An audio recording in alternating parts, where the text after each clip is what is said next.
দীর্ঘ 4 বছর পর সৌদি আরব থেকে বাড়ি ফিরছেন জুবায়ের হোসেন। গেল মঙ্গলবার রাতে যমুনা সেতু পশ্চিমের ঝাউল এলাকায় ডাকাতদের হামলার শিকার হয় তার গাড়িটি। ঢিল মেরে গাড়ির গ্লাস ভেঙে গাড়ি থামানোর চেষ্টা করার সময় চালকের বুদ্ধিমত্তায় এ যাত্রায় বেঁচে ফেরেন তারা।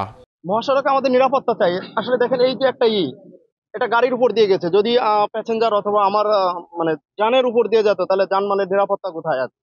পুলিশের গাড়ি টহল দেওয়া তার 1 মিনিট পার হওয়ার পর থেকেই কলাবাগান থেকে এই ডিলটা ছোড়া হয়েছে। যৌথ বাহিনীর অভিযান চলাকালেই মহাসড়কের পাশে ট্রাক থামিয়ে নামিয়ে নেওয়া হয় ট্রাকের মালামাল। প্রত্যেকদিন রাত্রি মনে হয় অ্যাভেলেবল গাড়ি আসে, মাল বিক্রি করে। এই গাড়ির থেকে নামাইতেছে, ঘরে ঢুকাইতেছে, ওখান থেকে আবার আরেক জায়গায় বিক্রি করতেছে, খালি হাত বোতল।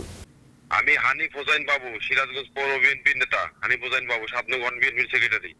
এটা তো অবৈধ। কি শুধু আমি করি ওখানে?